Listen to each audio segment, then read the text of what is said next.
Hello, good morning and welcome to our new blog. আজকে মর্নিংটা একেবারেই গুড হয়নি আমাদের জন্য। ভীষণই খারাপভাবে দিনটা শুরু হয়েছে, কারণ মা গতকাল রাত থেকে অসম্ভব অসুস্থ। মানে কতবার যে মা বাথরুম গেছে সেটা বলে বোঝাতে পারবো না। মানে আমি অন্তত গুনেছি 15 বার। এবং এতটাই ডিফিকাল্ট সিচুয়েশন যে সকাল থেকে শুধু জলমুড়ি খেয়েছিল, আর কিছু খেতে পারেনি। যা খাচ্ছে বমি হয়ে যাচ্ছে, এমনকি জল খেলেও বমি হয়ে যাচ্ছে, এরকম অবস্থা। বাট সকালবেলা একটু জলমুড়ি দেওয়া হয়েছে, না হলে ডিহাইড্রেটেড হয়ে যাবে। সেই জন্য চেষ্টা করছি যাতে যতটুকু খেতে পারে। আর দুপুরবেলা বললো এইটুকুই ভাত খেতে চায়, তাই জন্য আমরা আর জোর করলাম না। এবং আমাকে ওটাই বললো যে বাটি করেই দে, আর থালা টালা করতে হবে না। আর আমার ইচ্ছে ছিল পাতি ডাল সিদ্ধ আলু সিদ্ধ ভাত খাক, কিন্তু মা বললো যে না, ফোড়ন দেওয়া ডালটা রয়েছে, ওটা দিয়েই মানে ওটা জলটা দিয়ে খাবে।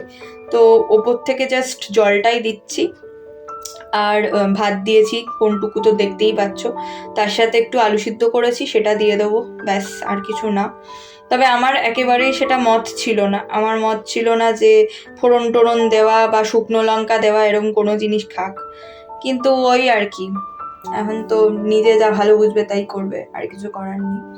যাই হোক, একটা ভালো ব্যাপার হচ্ছে আমার 15ই মার্চ একটা অনুষ্ঠান রয়েছে, সেটা রিহার্সাল দিতেই এখন পৌঁছে গেছি একজন দিদির বাড়িতে। এবং মা এতখানি অসুস্থ থাকা সত্ত্বেও চেয়েছে যাতে আমি রিহার্সালটা দিতে আসি। এবং মায়েরা বোধহয় এরকমই হয়, সেটা সব থেকে বেশি আমার আজকে মনে হচ্ছে।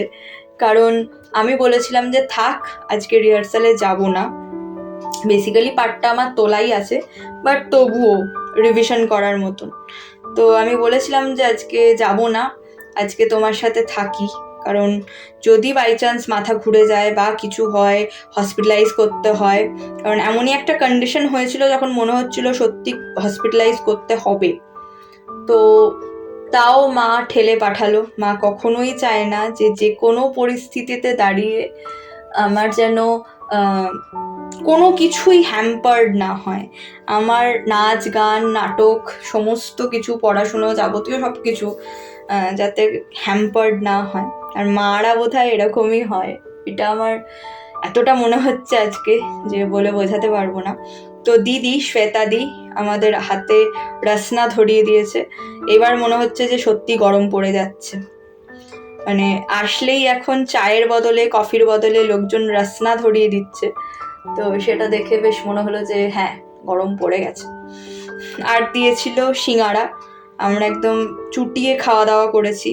আর আমি না ফেরার পথে একটু ইডলিগো থেকে ইডলিও নিয়ে নেব, ইডলি বা যা পাবো দোসা কিছু একটা নিয়ে নেব, কারণ আজকে রান্না বান্না সবই মাথায় উঠে গেছে। আর মানে আর ইচ্ছে করছে না, ফ্রিজে যেটুকু আছে থাক, সেটাও আবার বার করে গরম করে। তার থেকে আমি আর বাবা আজকে দোসা বা ইডলি খেয়েই বাস কাটিয়ে দেবো। আর মায়ের তো ভাত, আজকে তো অন্য কোনো গল্পই নেই, ভাত দেবো বাড়ি গিয়ে, ব্যাস, দ্যাটস অল।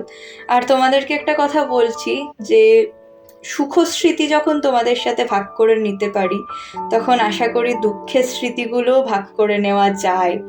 কারণ সুখস্মৃতি যেমন ভাগ করলে আনন্দ বাড়ে, সেরকম আমার মনে হয় যে দুঃখের দিনগুলো ভাগ করে নিলে কষ্ট কমে। তো সেই কারণেই তোমাদের সাথে এতটা শেয়ার করা।